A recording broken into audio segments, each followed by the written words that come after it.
tapestry of the first gate, there are those clerics that embrace oblivion, using their powers to unravel the very fabric of existence to cast all into the shroud.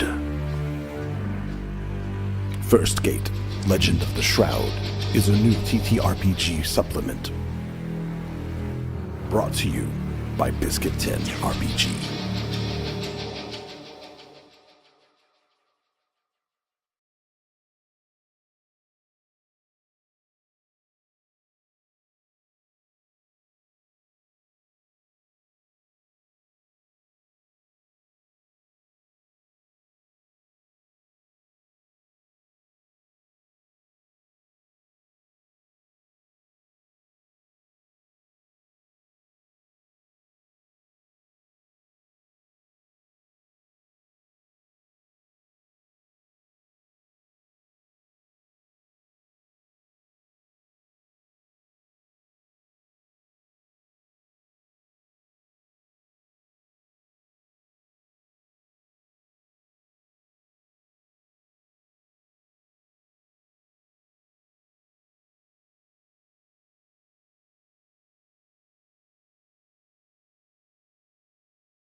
One. Welcome to Biscuit Tin RPG, everyone. We are back with Red to Black Session 10. Before we get started, a quick bit of business here. I believe we will not be here in 2 weeks because I think that is the 6th. We have a lot of the party members that are going to be busy with other things, myself included. I will be at a convention, so we will be off for a month unless we do a random surprise get together, which is probably unlikely because I like to stick to a schedule. It's better for everybody.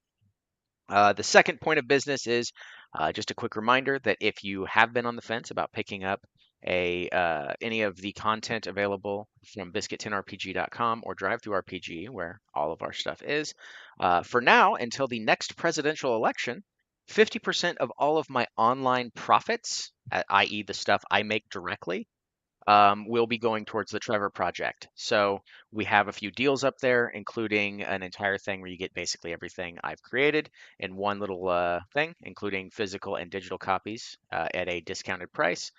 50% of that will be going to the Trevor Project. I will be doing my donations monthly and, of course, posting receipts because I am nothing if not tenacious with what I feel for other people.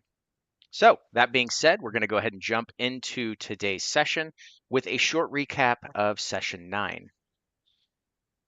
Session 9 began with the trauma returning as Augustine finds herself back in the Shadelands as an undead. And not even the good kind of. This was some random gnome or halfling. I put that in there because I couldn't remember myself. Only to be sent back to the Sunless Crossing by a holy man beheading her undead corpse. She is rejoined by Johann, having been through a similar ordeal, and they walked back to the city as the rest of the party regrouped. Information was shared, pocket brownies were made, a ritual to speak with fate was accomplished, revealing some tasty tidbits, and after a short shopping excursion, they finally made it to the shepherd's feast. A small bit of chatter with a local named Nagamo has occurred, but nothing major. So we find ourselves back in the Great Hall where a lively set of conversations are set to unfold. So, I believe when we left, let me go ahead and pull up roll 20 so everyone kind of has something to look at. This big grouping of people, some of them with names, other ones with not names. So you know that they're not important because I'm nothing if not kind to my players. One more bit of information to share with everybody watching the stream. We have introduced a new mechanic. It is called Dream Point. There are various ways that they can earn dream points, and when they spend them at their discretion, I will draw from this lovely deck that I got finally fulfilled. Thank you, Storyteller's Forge, for this. The deck of endless possibilities. I will draw a card from this deck, and the spell or effect tied to it will occur, however they decide that it will work out. So be on the lookout for some of those fun, nuanced things. As I let them all know before we started this game, they all start with one dream point. So let's go ahead and hop back into the conversation. Riva, I believe you were speaking with Nagamu, who is a tattooed monk. He had impressed upon you that you could work together in exchange for potentially gaining some magic items. Um, One of the things you notice about him is go ahead and roll me your choice of a religion or arcana check.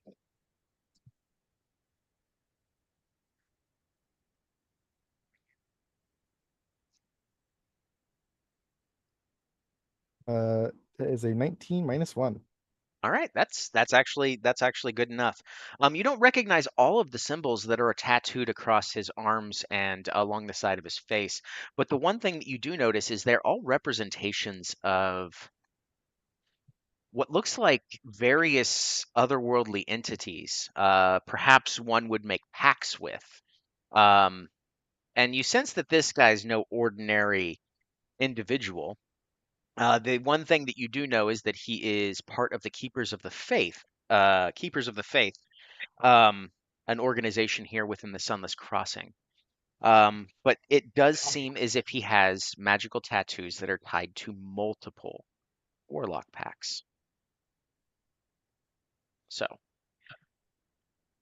he had just gotten done talking to you about the magic items if you were so inclined to assist him at some point in the future. So, You is there know, anything else you want to bring up? uh, I'm gonna before I leave, I'll ask him. And not to I'm pretty new here, you know. Um, Looking around, who would you say is maybe the best fighter besides you? Oh, let's see. Honestly, that would probably be Valen, the Arbiter. If I was going to be completely honest, forged in battle, his entire job is to protect the monarchy,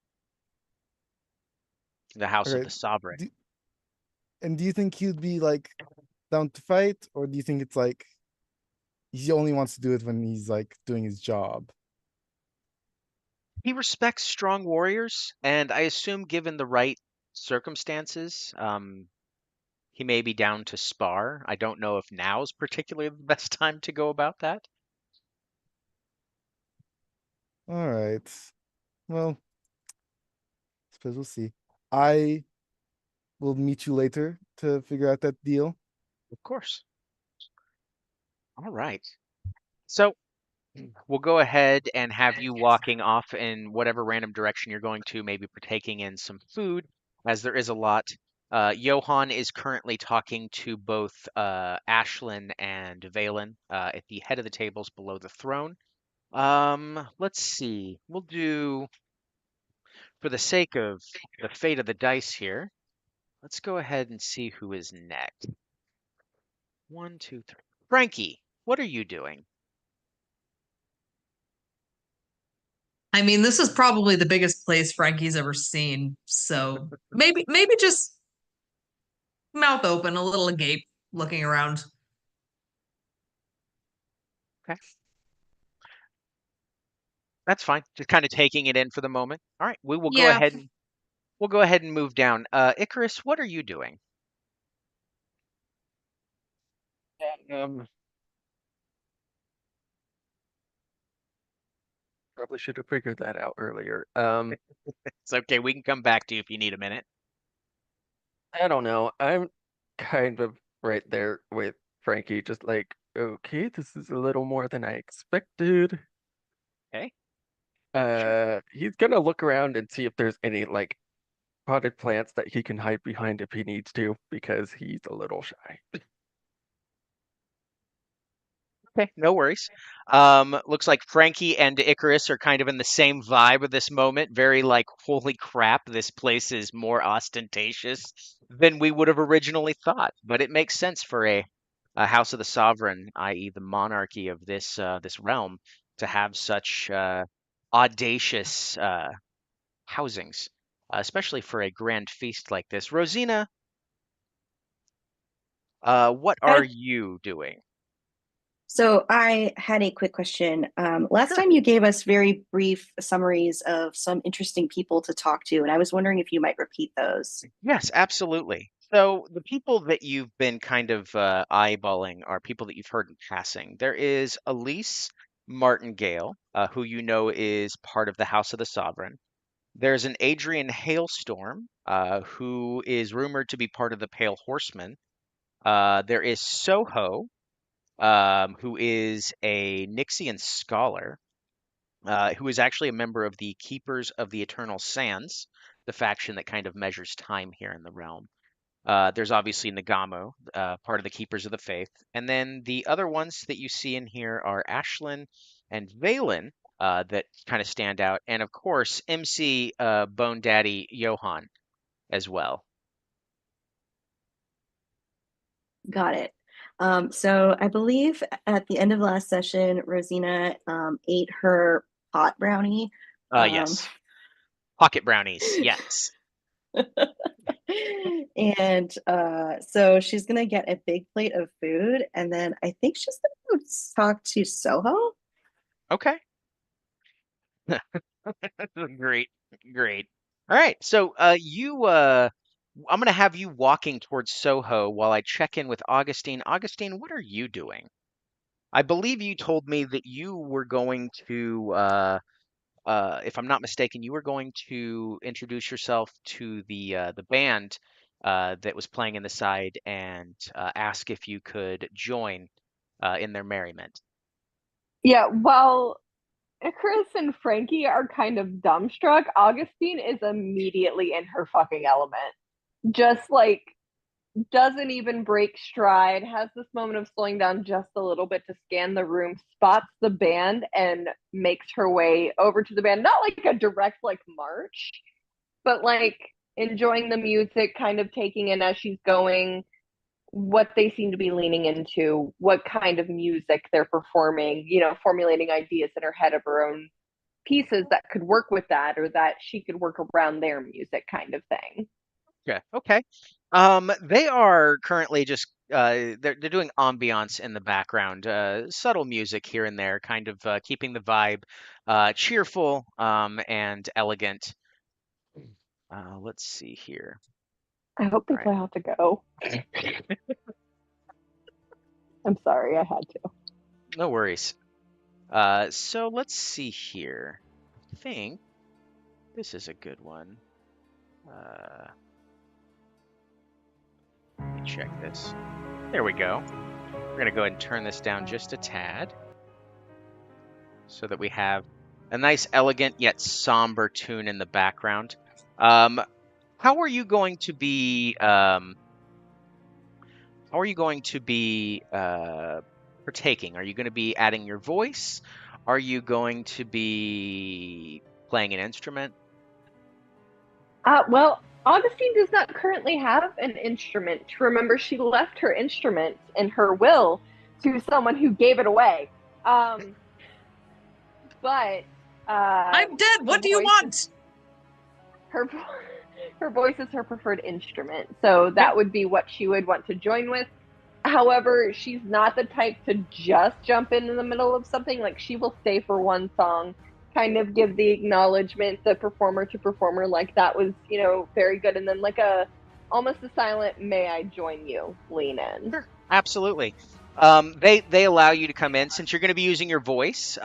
You can do something where you kind of make something on the spot, or you kind of just do like a melodic just think of a less intense Fifth Element sort of vibe. Why did I know you were going to do that? While she does have operatic training, she is actually going to make something up on the spot. Sure. Go with the vibe, keep her voice more haunting, as it were. So sorry if that triggers anyone considering what happened recently, but she is going to go with a more haunting voice because that is that's the aura, that's the vibe. This crowd will appreciate that. Absolutely. Go ahead and before we hop back to Rosina, give me a performance check. And I do see over here on the side, no one has given back the journal. It is still in someone's possession, although I'm not sure who at this point. 34. Okay, yeah, it's great. You're doing phenomenal. There are people at tables that are turning. You have rapt attention outside of the few people that are actually in active conversations, who look over for a moment, kind of admire the beauty of it all, and then go back to having their conversation while kind of enjoying it. Rosina, you walk up to Soho, who, as you walk up, you realize this is a very happy, large half-orc with broad shoulders and what appears to be a full belly. He wears loose-fitting robes with magically stitched pockets and several bags of holding, all of them stuffed to the brim with what appear to be scraps of lore and notes.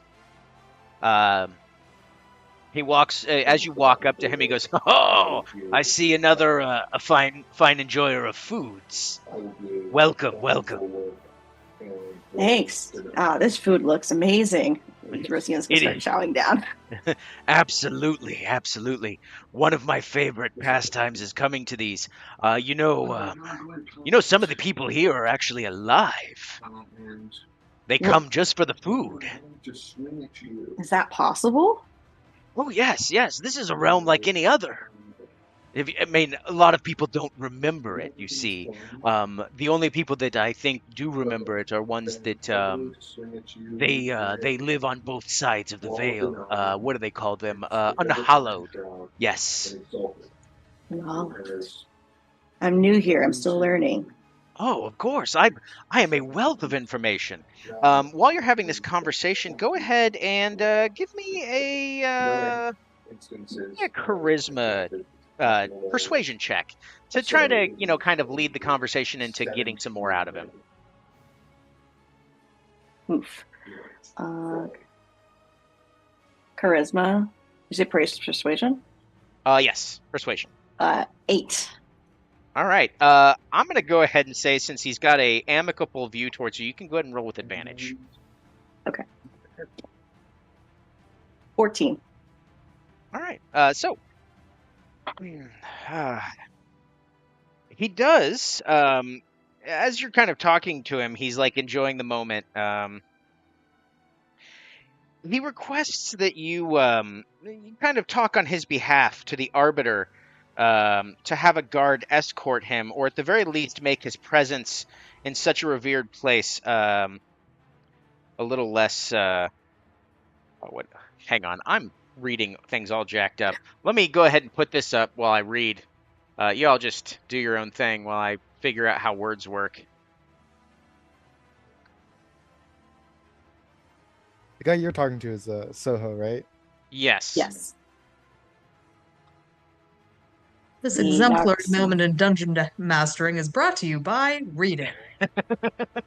Reading is essential. Okay. Remember, kids, stay in school. He does confide in you. He goes, I mean, while I am here, I keep, if you look around, everyone keep looking at me. It's making me uneasy. Can you go talk to some of the guards and see if, you can kind of let them cool down with me? I'm just trying to enjoy my time here. I don't want, There's a lot of scared heels. I don't want to have anything happen where, like there's an incident. Yeah, I don't like it when people look at me when I'm eating either. I'll go talk to those guards for you. Fantastic. Thank you very much. I'll go ahead and let you roll a insight check against him. With this request, despite the fact that you are blitzed out of your mind. I rolled on that one. Fantastic. You've gained yourself another dream point. And you have no idea. You're just like, okay, I'm gonna go talk to the guard. Yeah. So yeah, you go around. I'm gonna have you just talk to the two that are closest. And go ahead and make a persuasion charisma check to just kind of talk him up and be like, hey, it's fine, he's cool. I see you guys eyeballing him. That is another 14. All right. Yeah, so if you could just, maybe Soho needs his privacy. It's not a big deal. Okay. So yeah, one of the first guard looks at you and goes, all right, fine. Now they're looking at you. So that it seems to calm them down a little bit, but now their attention is diverted directly at you because now you're the suspicious one. Although they're not doing it, not doing it Eating like overtly. a chicken leg or something. Just like nom nom. That guy's cool. All right. So you've done that. You've kind of worked on his behalf. You go back to Soho, and he looks at you and he goes, you seem like the trustworthy sort, and you did help me out there. So let me tell you something. I've been charting the storm of broken worlds and the legends of hidden gods for some time. And I gotta be honest, I think the House of the Sovereign has used hidden temples within the storm for some time to help secure their power. What? You don't say. Well, I mean, it's just stuff that I suspected. Wow, you really do have to be a nerd to understand godhood.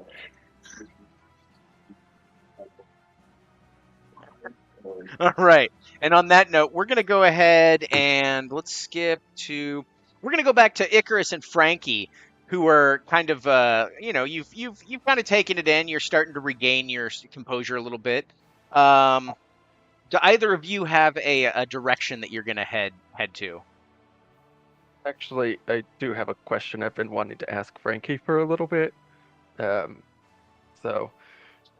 Icarus just kind of turns to Frankie and goes, so actually, I've been wondering for a while. So, you said you're a skin changer? Skin stalker? Yeah. But now you're down here and you're a soul. How do your abilities work without, I mean, near as I can tell, it's still skin just because, my brain, for lack of a better way to put it, still acknowledges it as skin. So, same basic logic as when it works up top. It hurts less, which is really nice, actually. But, still there, still very much a problem, but yeah, it's a thing. But Yeah. I was just it's wondering. less of a thing. Yeah. I was just wondering because Kelsier had this book on soul magic, and I used it, and I learned soul magic, and I've been kind of noticing that souls here kind of are different for each person. I guess that Like makes your, sense. but like magic works slightly different. Like your body still believes that it's flesh and bone, so your abilities still work. But I don't I know. mean, It's I guess technically it would probably work kind of regardless because we're supposed to look how we want to. that's true. I mean, I just now I'm curious if any of our party can just kind of look like other people as well. Like, is it a thing we can all do, or is it just because I know how to already? well, if anyone knows, it's probably Augustine. Hmm. Because not trying to be weird, but they seem to like their appearance, so they might know how that works with and they've been here a while. Yeah. Is there anyone around here who is like studied in the nature of souls? Me done Was or that a DM question for like me?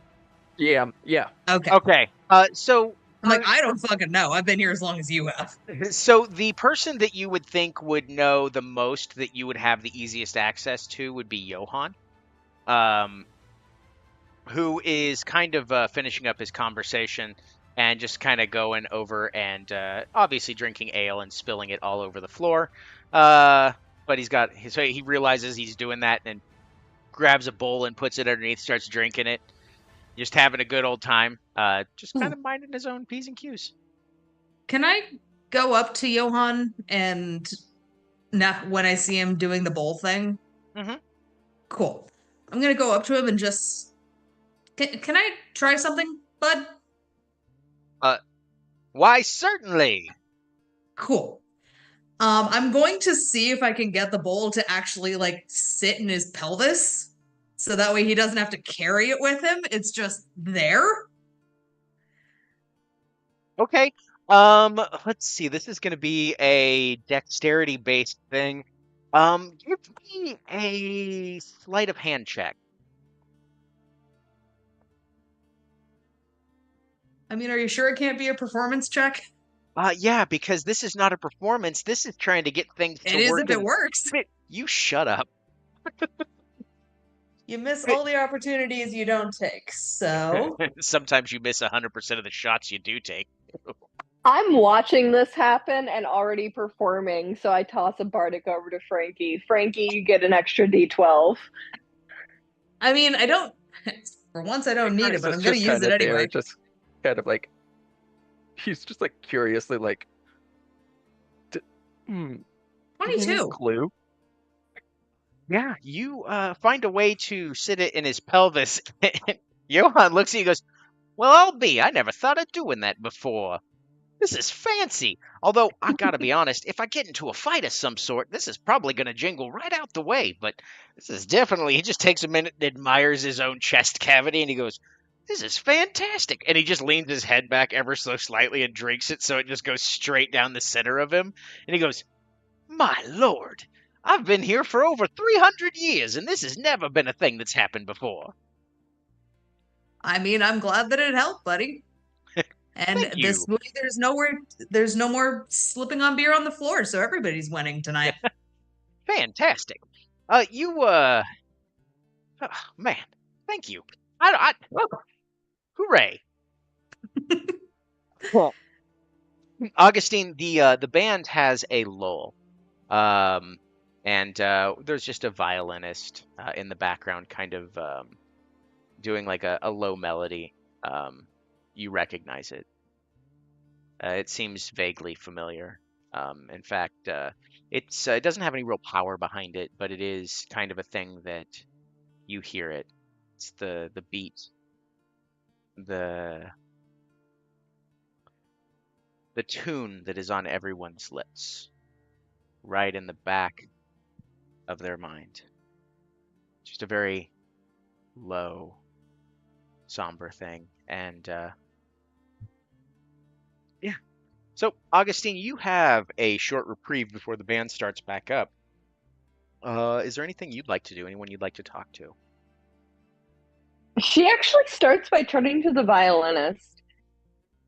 I'm so sorry, I don't mean to break your concentration, but is that particular tune something specific here? She looks at you kind of confused, um, and she goes back to like tuning her violin, and the song that she plays is different. She's like, no, this is one I've been working on. And the tune that's coming out with her trying of it now that she's focused is completely different than the one that you were just hearing. It's as if she didn't realize she was doing it. My mistake sounded very familiar. Not in the non-unique way, but in the way of, I guess, it speaks to a piece of me that seems to recognize it. I don't know. I'm so sorry. No, it's And fine. It's fine. she kind of like turns and will scan the crowd. She doesn't have any particular person she's intending to talk to, but she's looking to see if it looks like anyone's interested in talking to her after that. Because if that piqued interest in them, that means that she'll find common ground with them. So outside of the random people that have been wrapped in attention, you don't see anybody of note, really, that is looks like they're keen to the arts themselves. There is one that was paying attention that maybe not have the same uh,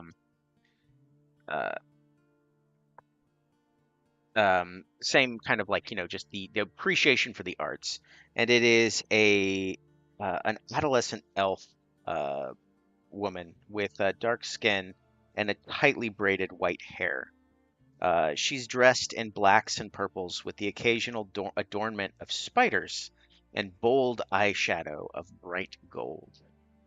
You recognize her when you see her face as the person who was pointed out to you as Elise Martingale. And remind me what's of import about her? She actually walks towards you, and she introduces herself as a member of the nobility. Um, she looks at you and goes, I sense common uh, a common thread between us. You seem like you have done well for yourself and have worked with people of my caste in the past. I am a member of the nobility here, um, and I noticed that one of your comrades um, may have. I heard rumor that you had found Ashland's journal, and I was wondering if I might be able to take a look. I'm very interested in learning, you see. Oh, well, I mean, but it is Ashland's journal. That's a rather private thing. I personally wasn't even inclined towards opening it. Well, I only need one piece of information. If anybody, I'm willing to pay handsomely for it, and whatever that looks like. I just need to know whether or not she mentioned a specific deity in it.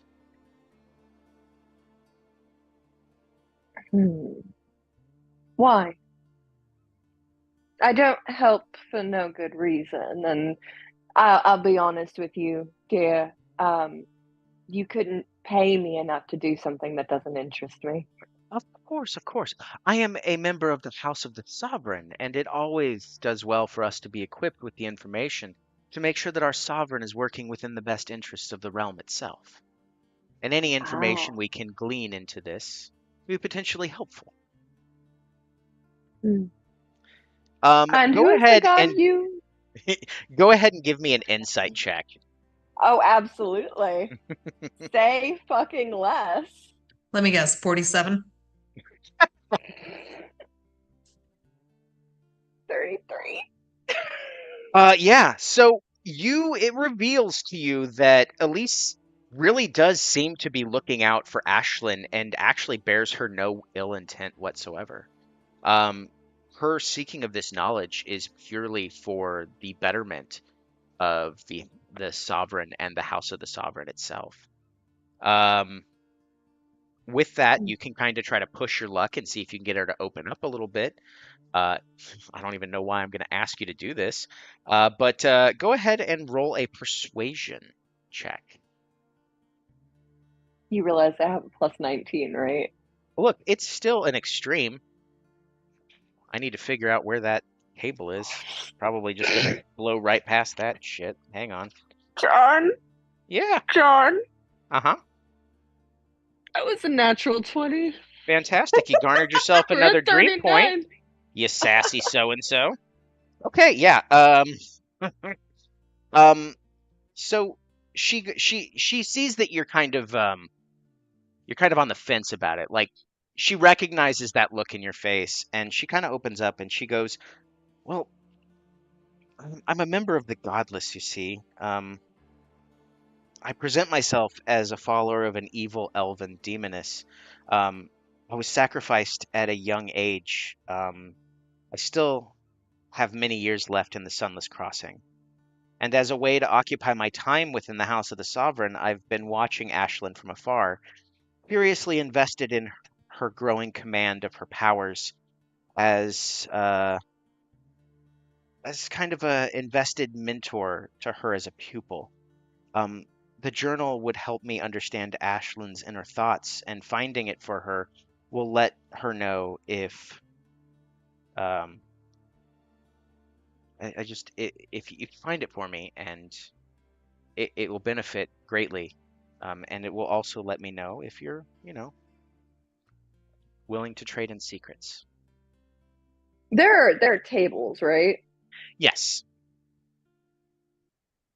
Come sit with me. You of course. remind me of someone. And your circumstances remind me of something. And I mean this in the best way possible. I will help you, but I do need more information. Of course. So you two go off to a table. We'll get back to that here in a moment. Icarus, you seem to have some questions. Do you have anyone in particular that you're going to seek out? Well, you said Johann, and Icarus was just kind of watching on in awe slash horror with Frankie's acrobatics, finagling. The finesse in those Um, fingers, y'all. Yep. Tickling those rib bones. Okay, I'm gonna stop. No. Y'all need to go see a psychiatrist. They're ivories. Come on. All right. So I assume you approach Johann. Yeah. All right. Hey, Johann. Yes. I have some soul-related questions, and you seem like you might be the best person to talk about that. Oh, yes. I am 100% soul and bones. How can I help? So I've been noticing that different people seem to have, I don't know, different types of souls. Like Frankie over here is very much physical. All of her abilities seem to revolve around that. Mm-hmm. And then there's you, who is only bone.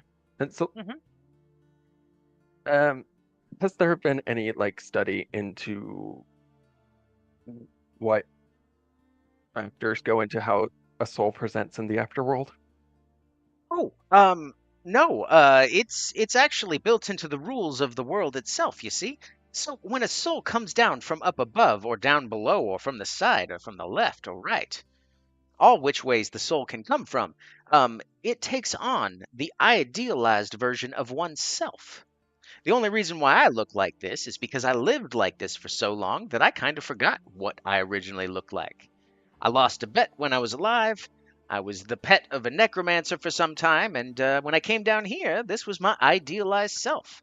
Some people come down with scars that they didn't have to have because they realize that that is part of who they are. Okay. So, theoretically speaking, what would it mean if um, someone's natural soul was completely chained up by a different entity and forced into a different shape than it's supposed to be? Well, see, that's the thing. Once you die, a lot of those entities don't have power over you anymore. You can still tap into it, and if you want to maintain, for instance, warlock powers, you still have to find a way to. I mean, they know. They know that they're still granting powers. They still make requests of you that can be achieved on this realm and vice versa. But they cannot exert the same control over you. Ah, so that shard you gave me a while back, when I used that, it snapped one of the chains my former patron Oh. and now fated enemy put on me. So a lot. It seems okay. It seems my personality is changing because some of it was imposed on me through these chains. Ah, yes. Well, being a puppet to an otherworldly master can definitely change who you are intrinsically, although not necessarily to an extent that it changes who you are at the core. It can definitely make some changes, but the more you loosen that grip, the more you regain your true self. That's true. So these strings, or chains as you call them, that you're slowly breaking, um, you are starting to regain some semblance of control and power over yourself, and I can only assume that that's going to increase as time goes by, especially the longer you're here.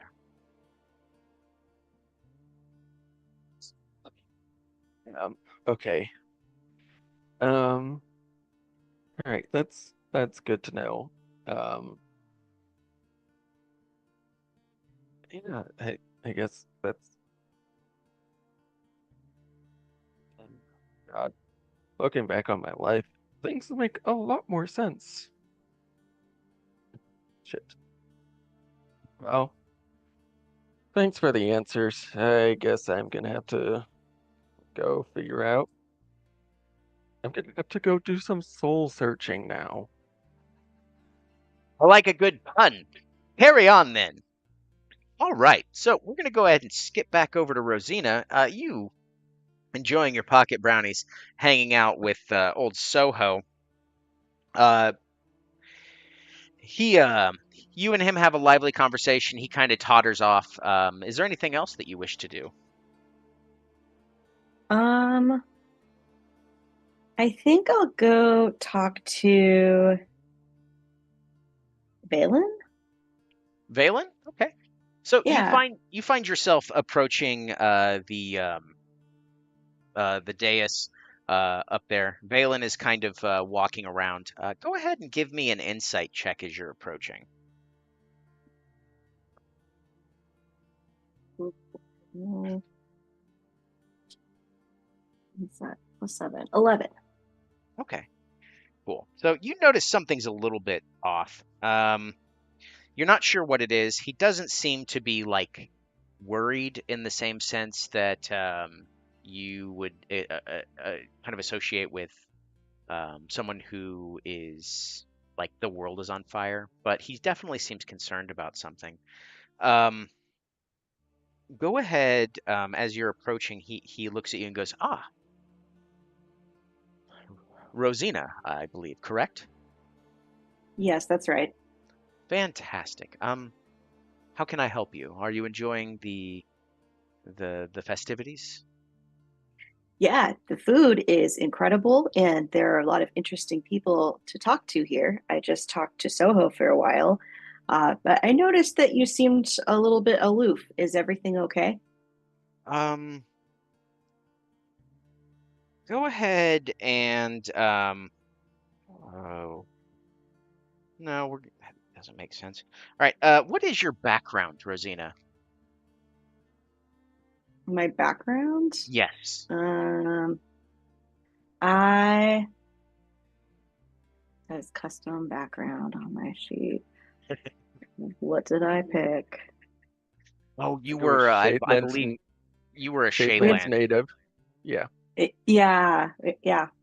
Okay, so he looks at you and goes, "You seem like the warrior type, so I feel like I can find this in you, especially as someone who has helped this city so much already. I heard of the deeds, of course, that you did for the Pale Horsemen, and we truly appreciate that. On behalf of the entire House of the Sovereign, that information has been most enlightening." Um, he lets you know that an hour before the festival, he had given the order for the Nixian Guard to withdraw from the Ashen Fields and fortify Nox Valar itself. Um, while a tactically sound decision, he admits to you that it still troubles him a little bit, um, because it doesn't help the people out in the fields. It was an attempt to make it safer for everyone here at the party. Um, he's not sure if he made the right decision.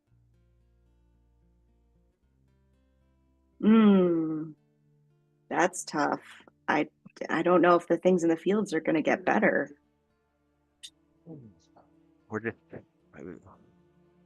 Lady Ashlyn really wanted this to happen because she felt like some sense of normalcy needed to take place to kind of inspire them to keep on going, while we try to figure out what is causing all of this chaos out in the fields. And my pragmatic side understands, but also my warrior spirit sees this as potentially just a dangerous, dangerous kind of setup. Well, I suppose we should stay alert.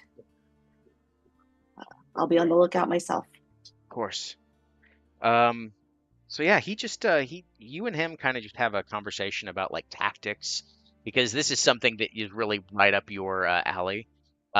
He talks to you about how he set up guards over here and over there, and like the ones that you don't see that are walking around. You do see the obvious guards walking around the actual hall itself. Very, very in view, but not being imposing, of course. It's more along the lines of the view of safety rather than necessarily being 100% actually safe. But then he kind of talks to you as like, there's some up there and there's some over there. And you just have a really good conversation about like military tactics and everything along those lines. Let's see here. Riva, we haven't talked to you in a spell. What are you doing? I think Riva's she's gonna get a big plate of food and a bottle of wine, and she's gonna sit right next to Ashlyn if she can. Okay. All right. Yeah. So, Ashlyn, as you approach her, she wears a weathered satchel over light armor, intricately woven into a well-fitting but functional dress. Under this royal purple ensemble, it's evident that she still wears battle-worn boots and leggings, ever vigilant in the event more practical matters call. Um, you walk up and she looks at you and goes, "Oh, hi, thank you for joining me." Um, She she looked. Give me an insight check.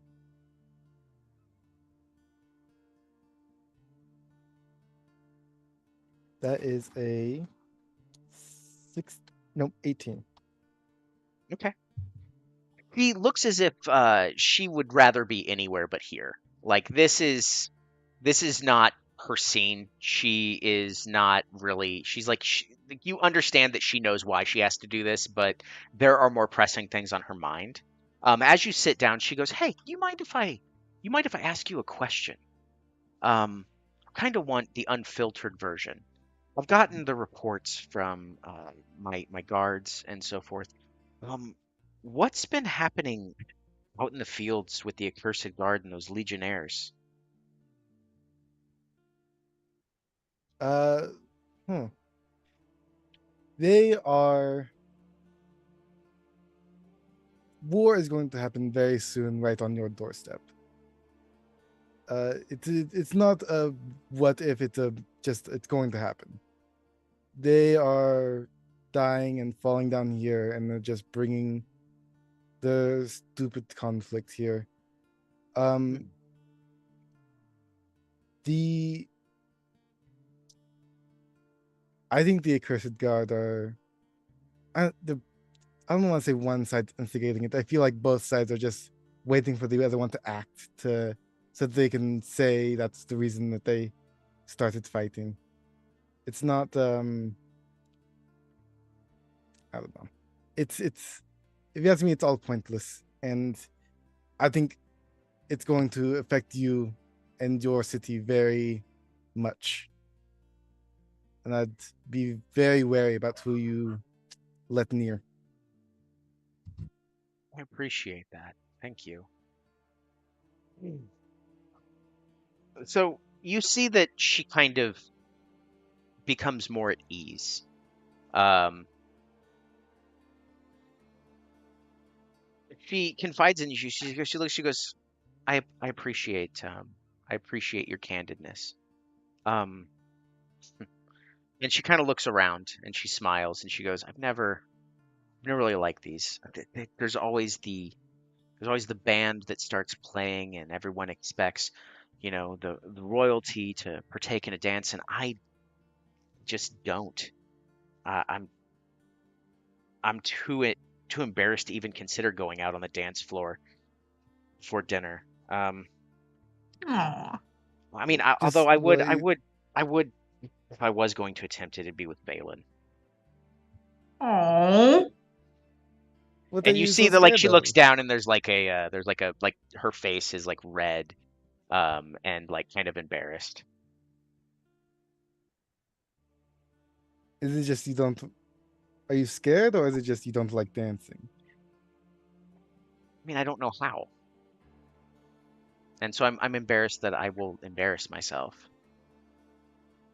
Oh, come on, that is silly. You know, and take it from me, I dance professionally. I am. It is my job. It's how I fight. You will. I know it might seem daunting to go on the dance floor in front of everyone, but once you get moving and once you find someone that you want to do it with, everything kind of else kind of falls away. It's sort of a, I don't know. It's a natural expression of yourself. You shouldn't have to worry about what other people are going to think. Hmm. Keep that in mind. I appreciate it. We'll get back to your conversation with Ashlyn here in a moment. Augustine, you have found a side table and you are sitting with Elise. Um, she sits down, she offers you a glass of red wine. Augustine will accept it and take a sip and kind of like glance over. I assume Reba and Ashlyn are talking about this time. Like Yes. they're Like you're oh, talking and you actually look over as you're sitting down at the table and you see a look of embarrassment and just like shy naivete cross Ashlyn's face as she looks down and kind of tries to bury her head for a second, and then you see like a big smirk and smile, but not like not in a negative way, but like a chiding, like it's okay sort of look on Reba's face. Reba, what are you doing? Anyway. Um making the queen blush. I'm sorry. Anyway, you mentioned it sounded like something like growing power or a better hold on her power than she's had before with Ashlyn, right? Yes. Ashlyn Ashlyn is fairly new. Um, we've had many sovereigns come through, and she seems the most, from my recollection, the most promising and most driven.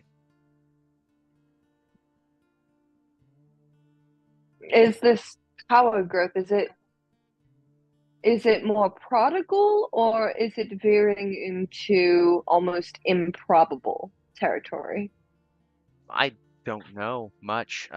I've heard rumors that she's been taking, I guess for lack of a better phrase, late night excursions out of the city, but we don't know why. Um, but it doesn't seem improbable in terms of her power, but more along the lines of she's gaining knowledge from something, and it is it's promising in a good way. But we just wish we could learn more about what it is that she's doing. Um, so that, I mean, I would like to know more so that I can help her. I am willing to look in her journal for the name of the god that you are curious about. However, as someone who keeps things close to my chest for my own reasons, I couldn't in good conscience just give you the journal. Of course, I understand. Which god are you wondering if she's mentioning? That's the thing, we don't know. Right? So anything that potentially could be a deific name. You remind me a lot of someone very close to me in your earnestness. I can tell you do actually want to take care of this place and you do have the best of intentions at heart. If you get a bad feeling, follow it. I'll I keep that say in this mind. as someone who has seen what even road paved with the best intentions can lead to. Wise words. I'll keep that in mind. Wise words from a woman who's dead because of the best of intentions. There's a slight smile that plays over her face. She goes, "Well, it seems at least you got to make the choice, so good for you." That's still, I got to make the choice. Whether or not it's a good for me moment, I'm still debating on. Things got a bit worse up there afterwards instead of better, but Hmm. you said your nobility, right? Yes, I am, yes. I'm part of the House of the Sovereign.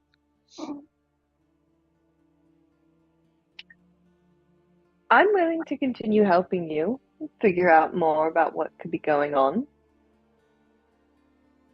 But I'm working towards a few particular goals, and I think if you would in turn be willing to help me if I figure out a way that you can, it would work out well for both of us.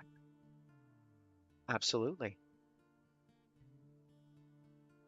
All right. Well, time to go As figure out which one of those chuckle fucks actually has the journal. as a show of good faith, what Hmm. is something that you are looking to acquire?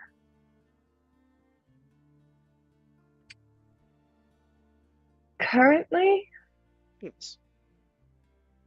Augustine glances and like her eyes kind of land first on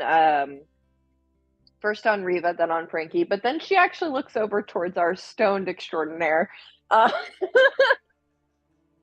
because correct me if I'm wrong, because sometimes I get things that I know as a player and what my character knows mixed up. Has it been made to any extent clear that the path that Reva's following with the godhood, not Reva, Ro I'm sorry, Rosina? Rosina.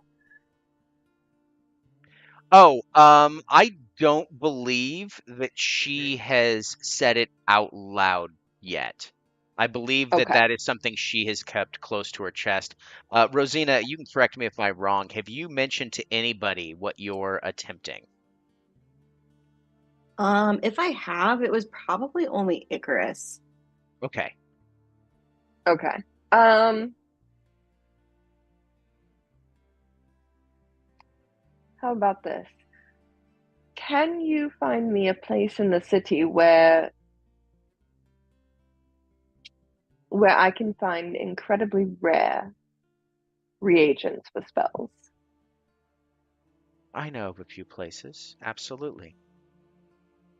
That would be good enough as a show of good faith. Fantastic. I will have the information for you as soon as you return. Thank you. He Now I need to go smiles. find that journal. I do know we have it. I just don't know who has it. We don't know which one of these fools got it.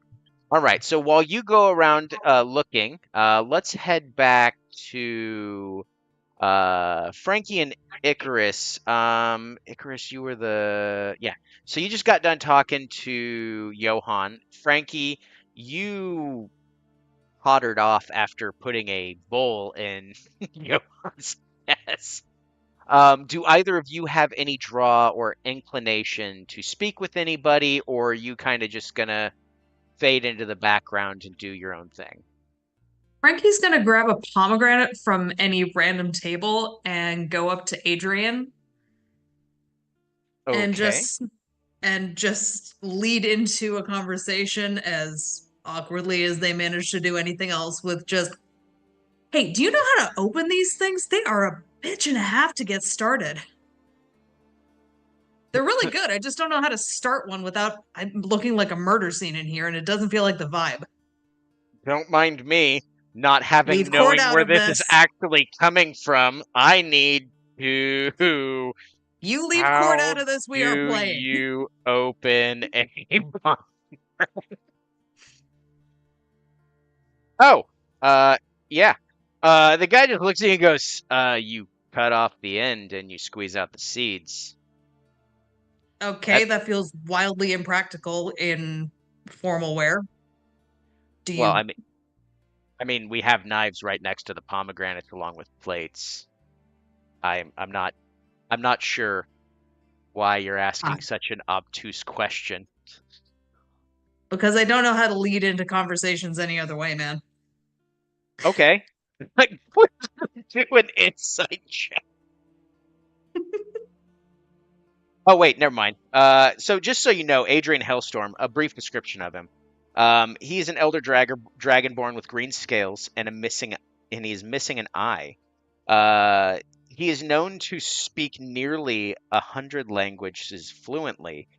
He sometimes mixes them up for colorful comments under his breath. So as you were saying that, like he started like making like just ridiculous insults and just random like what a dumbass in whatever random language he picked. Some of it you understood, some of it you didn't. Um, you when you approach after he gets done with that very awkward moment with you about pomegranates. Sure, everyone loved that one. Listen, my Some initial of us. thought was Ashlyn, but she's already busy because I feel like that would have worked with Ashlyn. I'm trying to change course here and it's not going well. Hey. So after he does that, he goes, I mean, despite that very weird question, as a pale horseman, I want to let you know that my services are for hire as a messenger between here and the living world. And do you have, and have you heard of, and as he leans in, he goes, have you heard of any way to escape the Sunless Crossing? Above table, have I? I don't know Uh, if any have occurred so far, I think we other all no, than have I mean, from Augustine dying. riding Valau's coattails.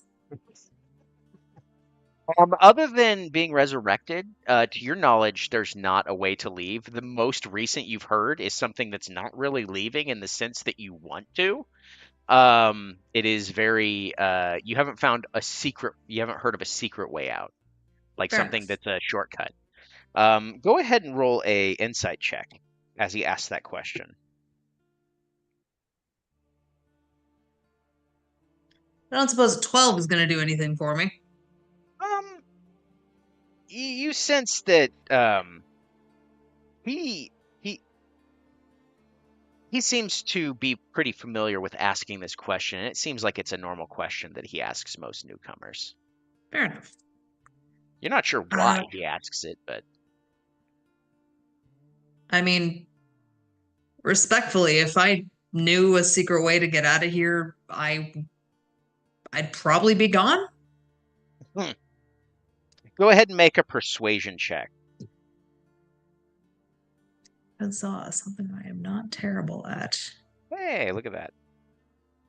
Heavy sarcasm. Shut up. No. Okay. 9. All right. Nope. He's like, yep. I hear that. I mean, if anybody here would know how to get out of this place, I would assume you would. Your whole gig is running back and forth, right? I mean, I'm sure there's more nuance to it, but that feels like the shortest way to explain it. kind of. I'm gonna go ahead and let you roll your choice of Oh, no. persuasion or insight at advantage. I will take your pity and I will roll with it. You said insight or Persuasion persuasion. at All advantage. right. To see if you catch what he like. Either your speaking is kind of like pushy to try to gather information, or you catch something that 19? yeah, that'll work. He looks at you and there's a glint in his eye and he goes, all right, well, you're not wrong. As an unhallowed, I do have the ability to go back and forth. With the ability to preserve my memories when transitioning between realms. Therefore, I'm always keeping an eye out for others who might know of more loopholes. Is that why you know so many languages? Because you've gotten to do the back and forth so much and you've just gotten to keep it all? Kind of, yeah. Cool. Look, he looks at you and goes, I know how dire the situation is out there, and I know how it started.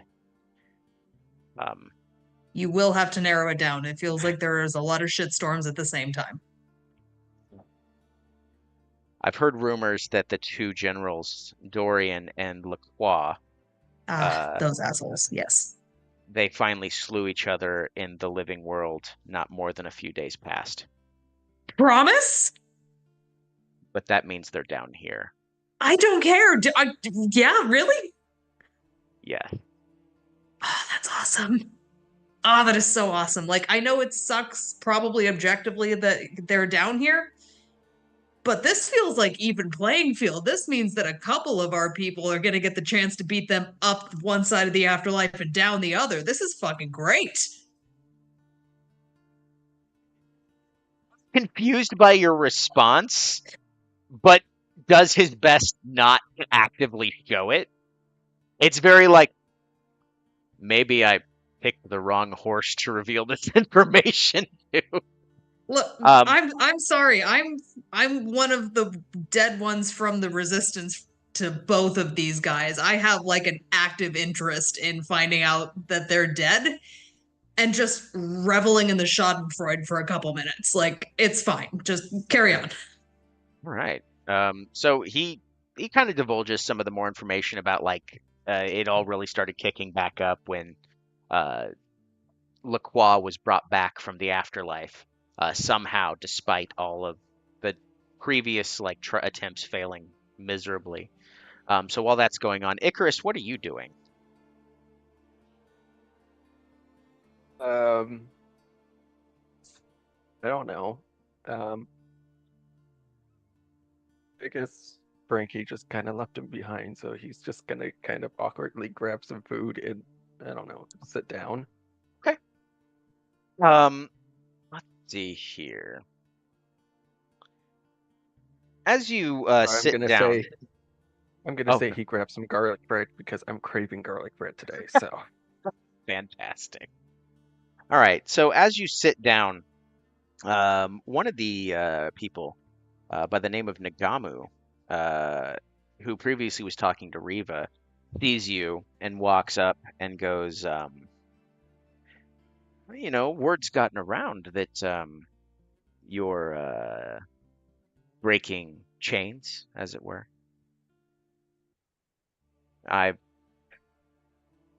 While I don't necessarily condone such things, I feel that maybe you can reverse that by, if you're interested, of course. There are other ways to gain power if you know how. Um, Obviously, you hitched yourself maybe to the wrong horse initially, but there are ways to balance that. And before I died, I was attempting to join the Accursed Guard, but was not able to. And I learned.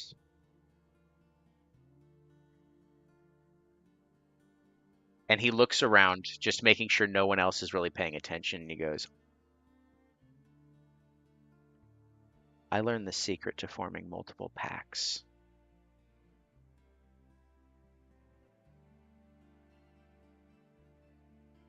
Icarus is going to try to keep this as polite as possible, but he's going to say, 1, yes, I am breaking my pact, but it's more than that.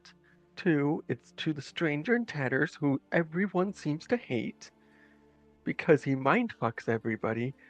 3, he groomed me from a cosmic entity from birth to now to be the perfect player in his little stage plays of reality.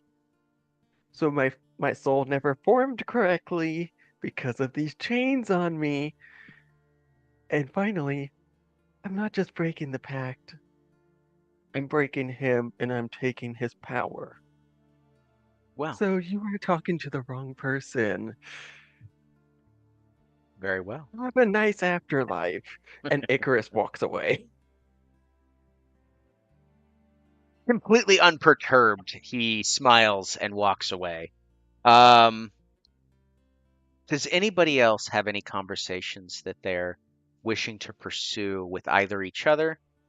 Frankie, go ahead. As soon as it is polite to stop talking to Adrian, It's just really, really like intense. yeah, like I'm sure this conversation will go on for a couple of minutes, but also at the same time, like Frankie is fully in, oh my god, I have to tell everyone I have ever met right now. Okay. Fully bolts over to Augustine.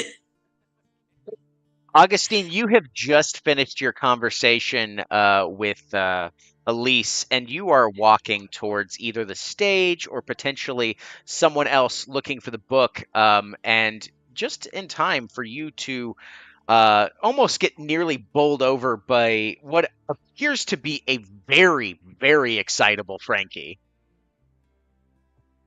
Oh no, what did you steal? Better. So much better. Okay. I sense tea. What is the best thing that could possibly happen that is also probably going to be real fucking bad, but we're going to hang on to the happiness for a couple minutes. Someone found a way to get resurrected? Like properly? Not in a zombie body? Actively disappointed in you, Auntie. Nope, even better. The fuckboys A and B, the big kahunas, the two stubborn, stupid bastard men, the ones that got us all down here. Dorian and McQuarrie? Those bitches, yeah. Uh-huh. Guess where they are? No. Yes. No! Yes. Where? I don't know, but I'm I've excited to got- find out. Oh, I've got a dragon form that I've been saving specifically for when I eat one of those fuckers. Where are we need to find them. We're at a party. We're at a party. We can't. It's too fun. It's too juicy. We have to regroup. You go tell Riva because she's gonna want to hear it from you. Way more than me. I'm gonna go find the others. And Frankie's just gonna full bolt off towards whichever between Icarus and Rosina they can see first. Hey, so based on layout and the This fact is that gonna be a full gossip circle and then just cycle back. I'm assuming Rosina is just kind of wandering around agape at all of the fancy stuff. It's shiny. She has pocket brownies. She's having a good time. So the closest person is going to be Icarus. Augustine, you are probably about 30 feet away from Riva, who is still sitting, having a polite and delightful conversation with Ashlyn, who is kind of beaming from ear to ear. They're kind of like just having a fantastic conversation with each other. So we'll get to you two here in a second as you're spilling that tea. Frankie, you run into Icarus first. How do you approach this situation? Horribly and with much exuberance. Like everything else I've done so far. So, Icarus, you stand up slightly annoyed from the last conversation, only to turn and be immediately assailed by a very exuberant, jumpy, and excitable Frankie, who is clamoring for your attention. Just like imagining almost like a dog. Like I turn around in my seat to get up, and she's just right there in my face. And honestly, after I mean, that with the height difference, conversation, I'm going to be about chest height, but yes.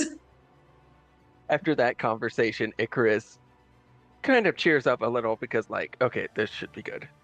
But, hello? What? You seem excited. Question. Yes. Did you like Dorian or Lacroix? Like, even a little bit? No, we ganked Lacroix as quickly as we could. Do you want to do it again? Because apparently we can do that now.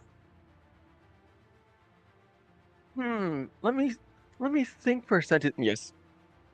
Oh, this is going to be the best field trip. We have to find out where they are. Yeah. Although, question, is it your guys' version of Lacroix and Dorian or our version? Because I don't really care, but like I strongly suspect it's a copy-paste situation. Like, it doesn't matter what piece of the parchment it originally was on, it's still going to be a lot of fun to destroy it. Yeah. You know what? That's fair. I'm just still confused about the timeline thing, but we're dead. I mean, if They're we kill them dead. twice, that You means get that to we've kill them covered both again. of them. We can kill them twice, and then we've covered them both. I'm down. I have new godlike powers and flame body, and I think like, oh no, I left all my magic items in the above world. Dang it. Rosina, give me what's your passive perception? My passive perception is. Is it advantage or disadvantage because of the brownies? 17. That you definitely get hit with a squirrel moment as you hear Lacroix's name mentioned. You just immediately turn and you see an excitable Frankie. You just hear the word Lacroix, and then you as you kind of hone in on that conversation as the shiny hits your brain, you hear Dorian's name as well, and you skitter on over because you're very interested. Because fancy food and elegant decor aside, you just heard two names that you didn't think you were going to hear in this setting. You walk up, probably Frankie, you're not really paying attention because you're excitable and looking at Icarus talking about the joys of 2 murders to clear up a past debt. And Icarus, you're very just staring down, and you both look up in time to see Rosina just like staring at you, eyes glazed over with a big grin on her face. I mean, I might have clocked it just because my passive is an 18, but probably not super quickly. No, you can turn around. It's not going to matter. Hey, so I've eaten 10 garlic breads, but I was curious. I just heard Lacroix, and then you said something about Dorian. What's going on? To kill them again. Apparently, they both ate it up top, which means that they're down here, which means we should definitely, once we've all sobered up a little bit, have a motherfucking field trip and go wreck them. That sounds fantastic. gonna have to do it fast because Kelsier is also down here, and I think she would also want to get in on it, and I don't want to give anything up to that bitch.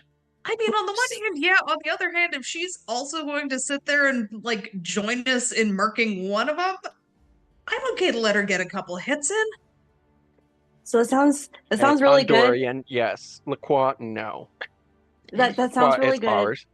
The Nixian Guard is no longer in the Ashen Fields. Ooh, no babysitters. This is gonna be fun. No babysitters. I don't know if that's a good thing. I don't know if Again, that's a good thing. this feels like something that sober us is all gonna have to have a conversation about, but this is a great day. Okay. Such a good day. All right. You three are Also- having an exuberant conversation. Go ahead, Icarus, real quick before I switch over. Also, Rosina, do me a favor, hand me over your brownies, because I think you've had enough. I already gave you a brownie. Yeah, I'm saying you shouldn't take more. I only ate the one, but I just ate it at the beginning of the party. It's been like maybe 45 minutes. Let me see if I have anything for that. As you're looking that up, Augustine, you approach Riva, who is having a very heartfelt, like, kind of fun-loving conversation with Ashlyn, who is opening up and just having, just a really good, like, time. So you approach with however you're going to approach that.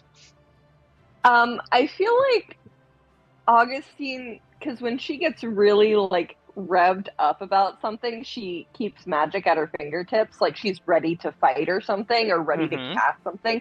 And I feel like it ends up being inadvertently a bit of the what's it called? Blessed Divinity, I think is what it's called. Mm-hmm. So I feel like it's got some sort of it looks almost glowy at her fingertips as she comes up and just goes, "I am so sorry, Your Majesty," and kind of like does a quick little curtsy, turns to Riva. "I need to talk to you immediately. I need to talk to you in sword immediately. I need you to look at me and understand that I would not be interrupting this if this was not quite literally the best news you will have received since you died, if not since before then. It is important. It involves fighting." Okay. One moment, Ashlyn. I'll be back in a second. Augustine just like No. grabs her hand and drags her off to the side. So apparently, Dorian and LaCroix died. They died, Riva. They're down here. Those pricks are down here. We can kill them again. You're not messing with me, right? I'm not fucking with you. I swear on fate. What I was told is that they are down here. That they are dead What and we're they are waiting within for. our reach. Honestly, in most scenarios, we I would go? say, "Oh, we need to finish out the party." No, I think we need to leave right now. Yes, let's strike while the blood is fresh. I don't. Perfect date night for you and Sword. I know you'll have extra people there, but there you go. Yeah, I mean, for sure. Are we leaving? Right, Or are Dorian we and doing it LaCroix. now? I think we need to. It's where the others. What? I'm sorry. Does Rosina look a little strange to you? Augustine Yeah, with I her think she ate 26 one of our passive brownies. perception. Oh no. Yeah, Oh. I no. was going to eat one, and I was like, maybe I shouldn't. And Maybe you she know has what? Now walked it I'm off glad by I the time we didn't. track them down. I doubt it. If she's using the same recipe, it's not gonna happen. Fuck. But we can hope for the best. Where are we heading? Do we know where they died? Where they fell? I don't know, but we can go find. We'll figure it out. Here, come on, and kind of like grabs Riva's hand again, drags her over to the little gossip circle. So we're going, right? We're leaving now. Now. I hate to be the one with some reason here. Where, who are we going to ask? Who even got this information? Icarus has the scrying spell. That's a thing I can cast. Can you tell us where they are? That feels like a weird thing to do in the middle of a shindig. Maybe we regroup and Who do gives a this. They're shit? not like I am excited for this. Do not get me wrong, but they're also not getting any deader. Like we Listen, got a couple minutes. Well, they are getting that, but but Yeah. they are also they have armies here that are waiting for them. So you The, know, the only materials it needs is something that's worth 1,000 gold pieces. One of the examples is a silver mirror, and we are surrounded by very expensive silverware. Are we gonna steal a charger 1,000 plate gold piece from this? No, I'm just gonna use one of the I think silver you're kind of plates as a mirror. underestimating What? how Pause, expensive pause. 1,000 gold pieces are. Pause. I can quite literally get us one. Who has the journal? You should be a little quieter about it. She is over there, but I have it. Augustine Yes. isn't yelling. That was me trying to get you guys to actually be able to hear me over the chaos. I love that we're all having like this hushed, like panicked conversation in the center of this room. We're subtle as the plague. Now, whoever has the journal, I need it. Now. Okay. Sure. I'll put out. What for? Can I ask? Thank you. Takes it, turns, and goes to find what's her name? Are you fucking Elite. kidding me? I gotta get some Yes. answers. You'll get answers in a minute once the spell starts getting cast. It's like a 10-minute spell. You'll have time. Goes to find Elise. All right, I'm gonna go chat with Ashlyn again. I was having a very nice conversation. You interrupted. So, all right. It's So, okay. We have a game plan for tomorrow. This is just a party now. This is celebration time. okay. So, everyone, what now that you have celebratory things, you are the guests of honor. You've all kind of chatted everybody up. You've gotten some, I assume, great news. Is anybody imbibing? Is anybody kind of like really like hunkering down on like I'm going to celebrate tonight, so tomorrow I can kick ass? Yes, Viva but is after she talks drinking to Elise. hard. Okay. All right. Frankie's gonna like maybe talk to a couple more people, and then no, this is a good night, and the booze is free. Okay. Okay. Fantastic. Um, in that case, we know that most of the party, Reva, you're going back to talk to Ashlyn and continue your fantastic conversation. By this point, Bone Daddy is hanging out with her at the same time, so you're all going to have a lovely conversation there. Valen is kind of walking around surveilling everything, but he sticks relatively close in terms of just in general to Ashlyn's side. Not necessarily like in her presence, but definitely on the periphery because he is a very protective individual.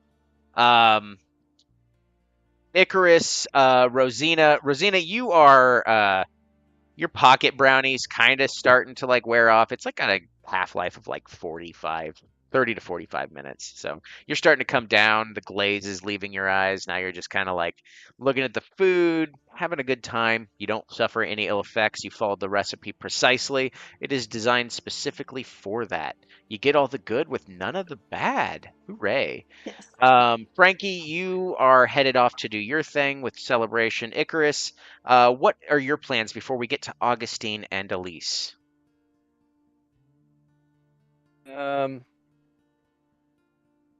I think Icarus is just gonna stick with Rosina for now. Okay, cool. So you're both hanging out, being groovy. Augustine, you find your way back to Elise, who is still sitting at the table. She's conversing with just a few other people. As she sees you approach, she looks at them, kind of does the whole like hand wave of like, hey, maybe we have a moment. As she clocks that you have something in your hand. You approach, and the table is once again just shared between the two of you. And she goes, how might I assist? Augustine sits down across from her. Things have changed a little bit. There's someone who I very much need to kill who made his way down here. And I want to make sure I'm properly prepared and I want to find him. I will give you the journal if you give me 3 specific spell components. And if you can guarantee those by tomorrow. Depending on what they are, I can either give them to you by tomorrow, or I can tell you exactly where to locate them. A drop of mercury, a dollop of gum arabic, and a silver mirror. Any particulars of this silver mirror? Needs to be worth at least 1,000 gold pieces with scrying. Ah, there is the rub. I can absolutely get you those first two. The mirror, you may have to travel. And she looks around and says very quietly, "You'll have to go to anywhere." I'm still new here, I'm not quite sure. I will have its current location for you delivered first thing in the morning. But the other things will also Understandable. be delivered.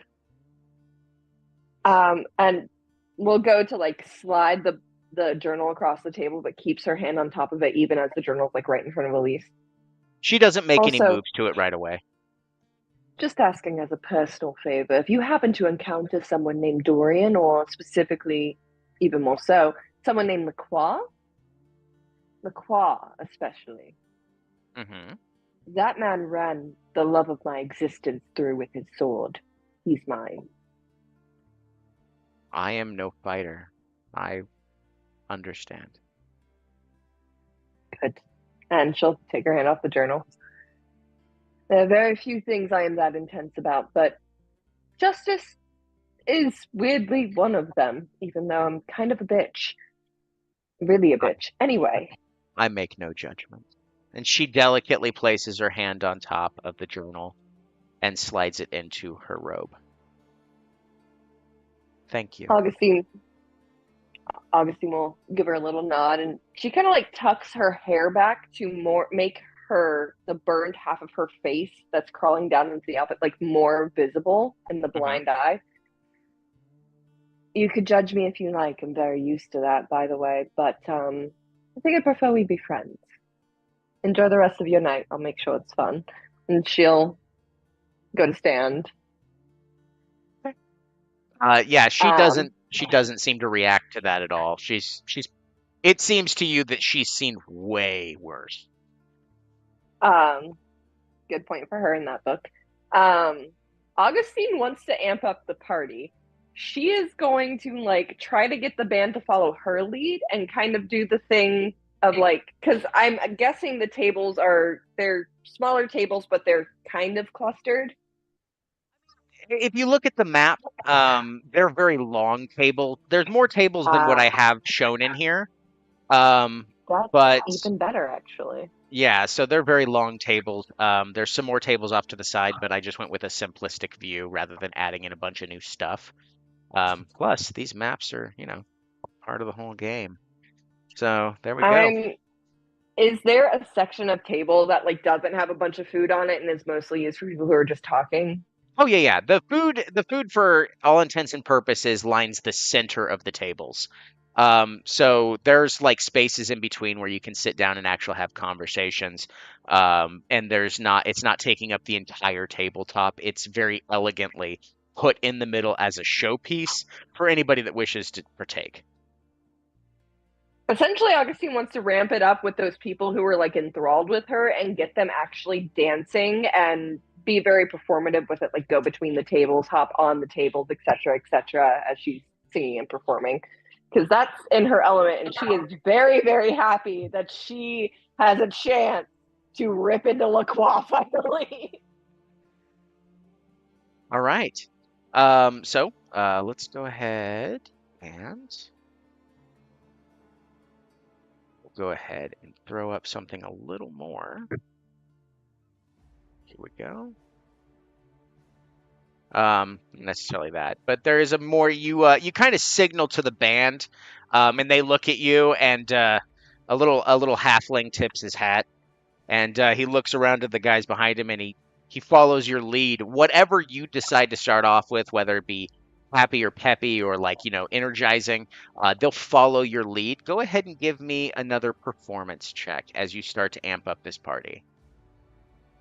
I think it ends up being, since Augustine is leading it, because back in the day she used to like sing to help soldiers kind of like, refresh themselves and whatnot. It almost ends up being like a revitalizing battle tune, but not explicitly a battle tune. Does that make sense? Yeah. Perfect. Yeah, that kind of vibe. And then performance 29. Okay, good. I'm it's a rousing like a low start with a crescendo that goes up, and it's very inspiring. Um, you're stupid. I rolled a 10. Me. I could have done so much better. It's fine.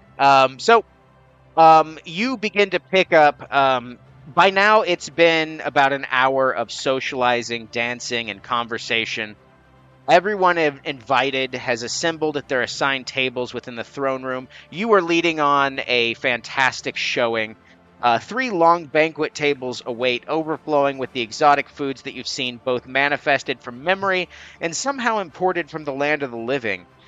Besides the soft viola music that played in the background, there is now, with this new song that you've created, a reprieve from the constant tune that has been playing in everyone's heads for weeks, ever since the rise of this new tragedy that's befallen the realm. The smell of fresh thunderstorms wafts through the patio gardens into the chamber just as Ashlyn raises her goblet to begin toasting the assembled shepherds.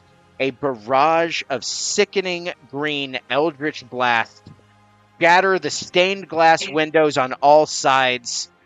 Helzier, clad in blood-stained piecemeal armor, bursts in from a shattered window with a maniacal grin and murder in her eyes.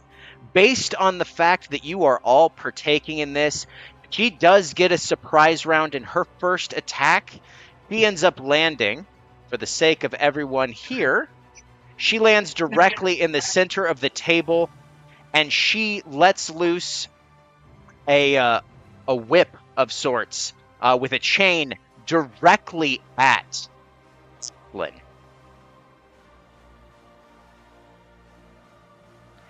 And as she does that, I'm going to go ahead and make sure that I don't flub this up. There's always a chance that the surprise attack doesn't go well for the enemy. She does hit.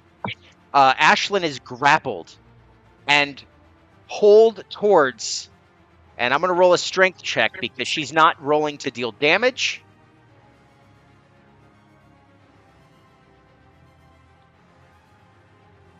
She flings Ashlyn into the air. And you all see these eldritch blasts. The thing that you start to notice as you take in everything is that everyone's stunned. And outside of you all, and what it seems to be Valen, and even Ashlyn, who, even though she got caught in this, she was able to move, they all seem to be stunned or time-locked, as it were, as if some powerful magic is at play here. She throws Ashlyn in the air, and you see, at the exact same time that she throws her in the air, you see 10 eldritch blasts come in from outside and slam directly into her as she falls to the ground. Not quite dead, barely holding on. And that is where we'll pick up next time. Fucker. Oh, snap. So, We can't have everybody, anything nice. thank you all for joining us this evening.